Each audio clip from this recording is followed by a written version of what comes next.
Today I want to talk about spatial disorientation. I heard that Blanco Lirio had a problem with someone who was upset that he thought a particular accident was a classic example of spatial disorientation. So to the point where he was actually threatened with the lawyers. So is spatial disorientation, a black mark on your reputation as a pilot? Stick with me on FlyWire as we do a deep dive into spatial D.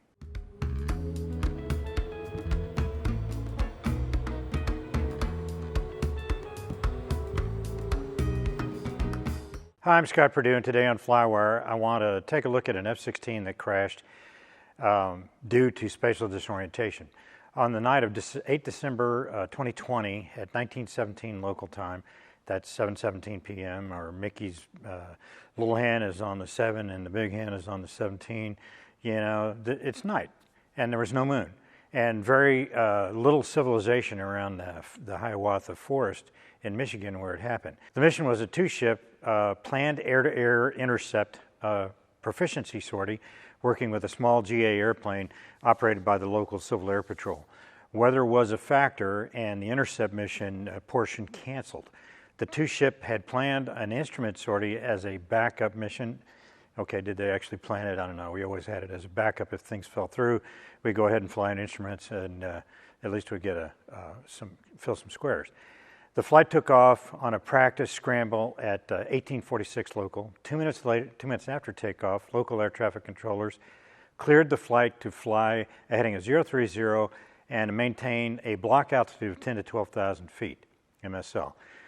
And in the block, the accident pilot, the flight lead, transmitted terminate to stop the practice scramble exercise. That portion was over. The flight then proceeded on its backup instrument mission.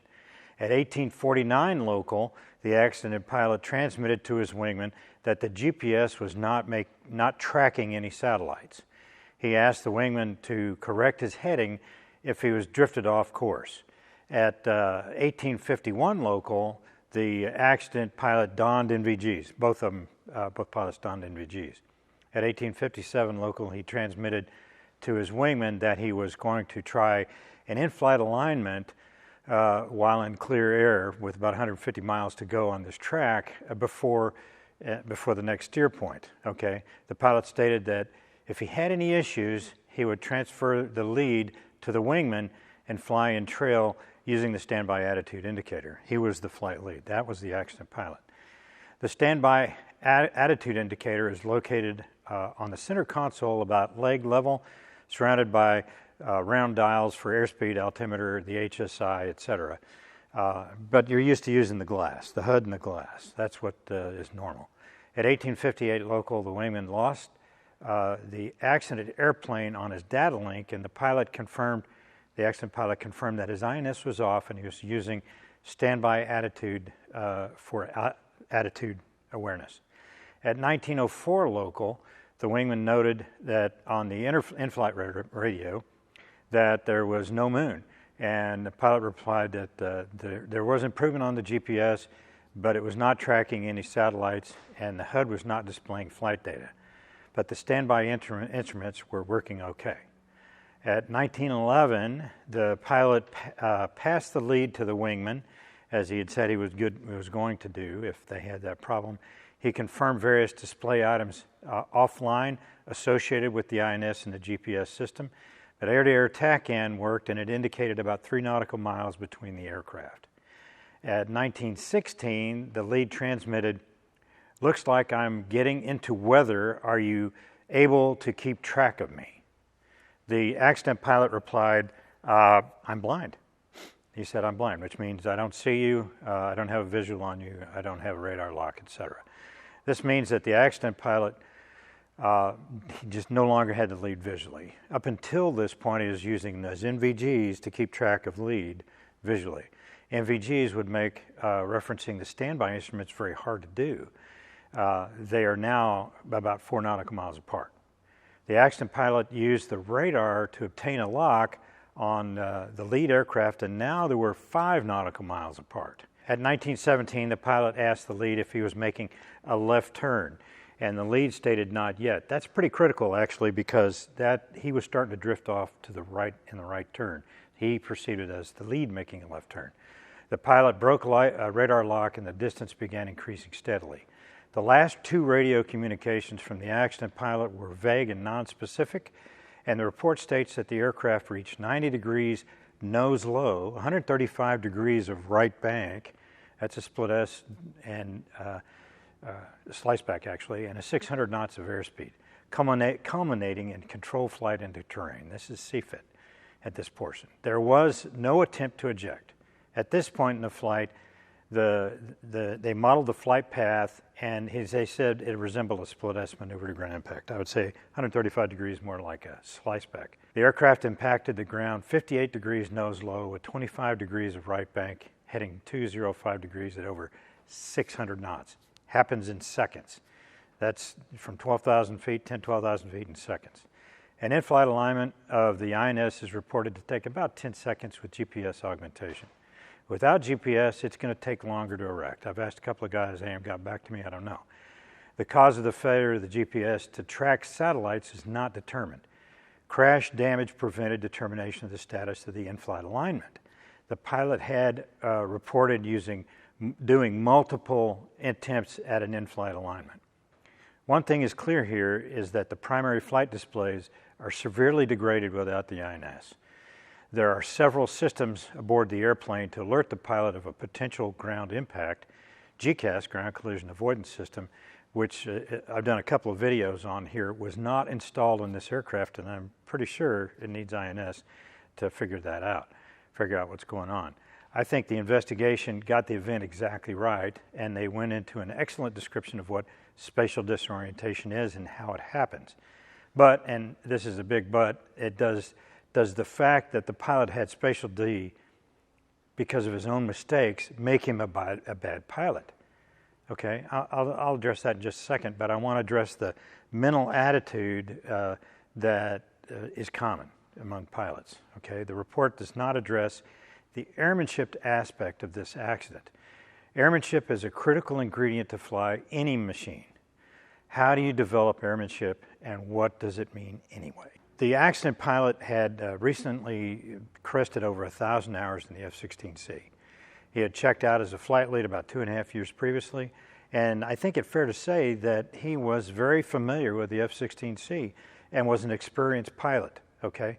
30% of his time in the airplane was at night, and he had logged about 240 combat hours. So he had done a lot of flying in some tough situations. He was very familiar with night operations. And how did this spatial disorientation event go so badly with that kind of experience? I think the issue actually begins a bit earlier in his fighter pilot career. When I was a nugget, I flew with some hard asses, some Vietnam era veterans, and one of the biggest lessons they taught me was to recognize when things are going badly. Okay, I remember the lesson more as learning to pay attention to the hairs standing up on the back of my neck. Okay, that stuck with me, that kind of a lesson. The old guys told me that no matter how good I am, how good I thought I was still human, and I will make mistakes, okay? That doesn't make you a bad person or a bad pilot. Nowadays, I realize that for most people, learning to pay attention to the hair standing up on the back of your neck probably doesn't mean a whole lot. Okay, fine. Too touchy-feely, maybe. So I call it now my two-strike rule.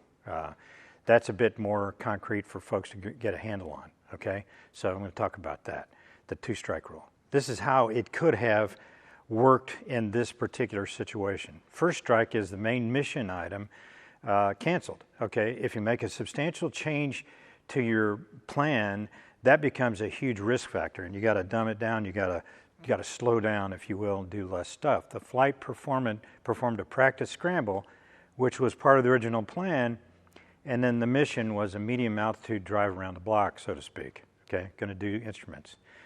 Actually, all that was required here was to land safely to make this sortie effective.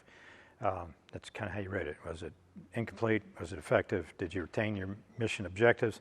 It's not about time building. It's about achieving the objective, okay? You plan your flight and you fly your plane. If you've watched my accident review videos before, you probably heard me talk about asking yourself if this particular flight is a mission to save democracy, okay? For this pilot, a real-world launch on an ACA mission might be just that, okay? But this night, it was just practice. If you miss the point, the subtext of that question is that is this mission worth risking your life for? And generally for practice, no. Generally for GA flying, no. The pilot elected to do an INS in-flight realignment apparently many, many times over. This to get the GPS system working. The INS does not require the GPS system to work, but almost everything else, avionics-wise, in the airplane does require the INS to be working. The INS in the airplane is a ring laser gyro, I'm pretty sure in the F-16C, and it's extremely accurate. Back in my day, we flew with regular gyros, and 2 to 3 miles was accurate. The GPS adds corrections that improve the position data, but the system uses a Kalman filter, which only uses a small increment of any correction offered, okay? Not the whole thing. For an instrument sortie, extreme accuracy was not required. This speaks to priorities, okay? The risk at night is the time period when the INS, in this night, was the time period when the INS is offline. It's severely degraded position and awareness and guidance data, and I'm quite sure the radar is also affected with the INS input interrupted. That would negatively impact the accident pilot's ability to fly and trail to the flight lead. And if he's hadn't done this before, his workload is really, really extremely high. From my perspective, that was the third strike. We went from 1 to 2 to 3 right there. Perhaps I would have given the INS one shot at an IFA, then I would go home, okay? If I had further problems, I would have asked my wingman, who now is leading, to lead us home and fingertip and drop me off on final to land, okay? It's dark night, I just want to land. For me, any problem with my airplane at night equals 2 strikes at the same time, is what I'm trying to say. Time to go home. Turning the INS off in the hope that it would come back, it's an emergency. And if I have an emergency, it's time to go home. It's not time to troubleshoot. Let's go home and let the maintenance guys sort out the problem. The fantastic visibility in the pilot's seat of an F-16, and to a lesser extent, the F-15 comes at a cost. And that is, it makes the pilot more susceptible to spatial disorientation. The cockpit rails on both aircraft are right here at your waist. And that big, beautiful canopy with clouds rushing by periodically, illuminated by flashing lights, that's a huge distraction. No kidding. And if you haven't experienced it, you don't know. You have to focus inside the airplane. IMC and night work takes you close to the edge anyway, so you have to be focused on that. The problem is that we're human. What can you say? The way we are wired for orientation requires our vision, in particular our peripheral vision. Dark night in the clouds, no horizon, and our peripheral vision is a liability. It takes a lot of brain power to concentrate, to focus on the instruments and stay upright in the fighter. At 600 knots, you can be dead in seconds. The lesson still applies to us GA pilots. It takes longer, but it's still the same thing. Pay attention to the hairs standing up on the back of your neck and live by the 2-strike rule. That's my nickel here. Now let's look a little bit harder at spatial disorientation. To do that, we need to talk about vision, something pretty important at least to the task of flying. There are 2 types of vision. There's focal vision and peripheral vision. I'm not a doctor, don't play one on TV, but this is my understanding of it. I talk about it a lot. Our vision is driven by light receptors in our eyes called rods and cones. The cones come in 3 flavors, blue, green, and red, and they have variations of sensitivity, and that's actually how you get color vision. You combine those together and you can see colors. The vast majority of the 6 million cones in your eye are concentrated at the fovea, macula, whatever, I call it the fovea, which is located where your lens focuses the incoming light. The cones provide color vision and detail, fine detail. When you look directly at something, all of that inbound light is directed right at the fovea, and then you can see fine detail. The cones require a lot of light to operate. They are not good at motion.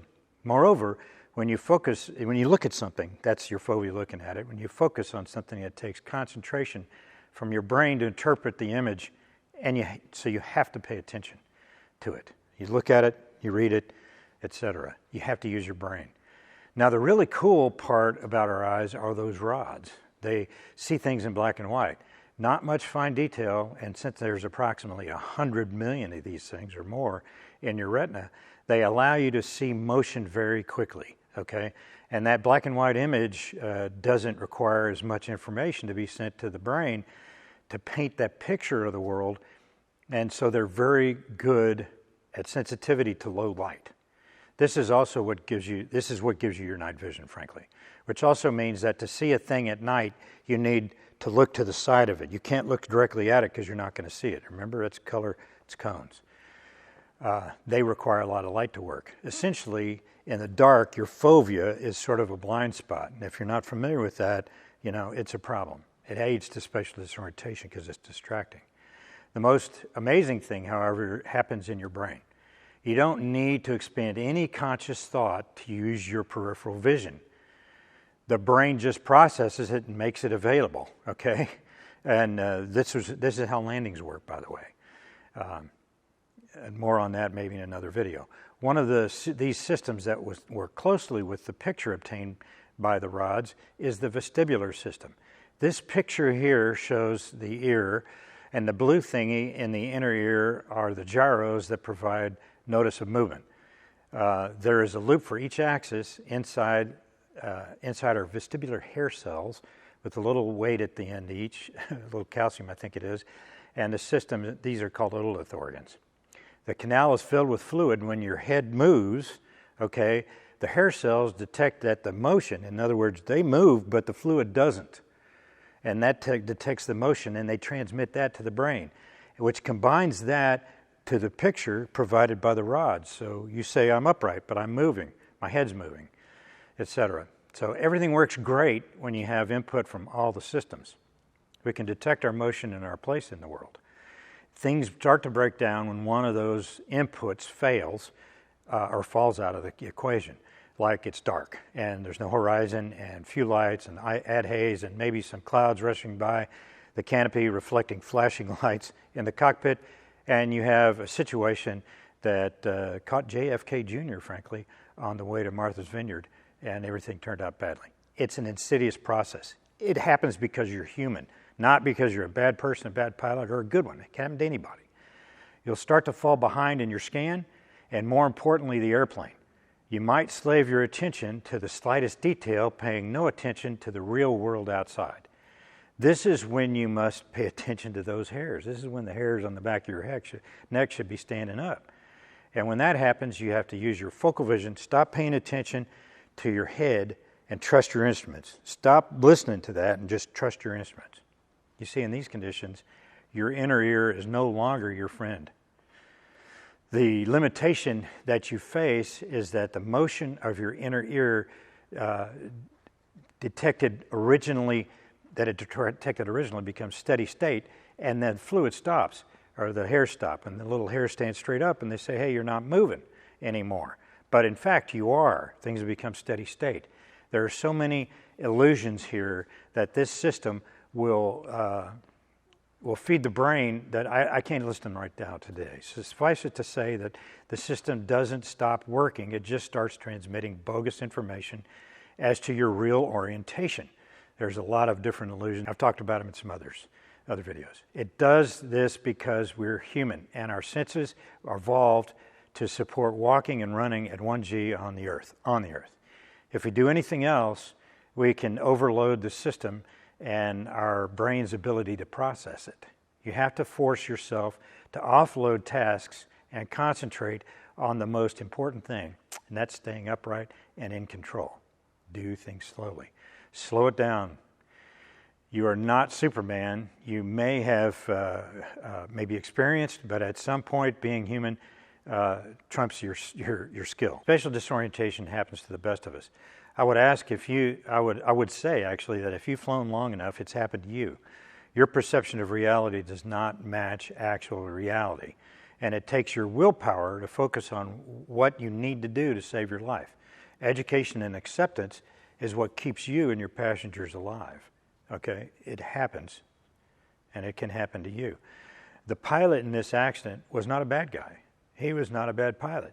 He just forgot for a little while. He was focused on getting this mission done, and he forgot that he's human, and that gets in the way. Okay, I'm pretty sure you're human too.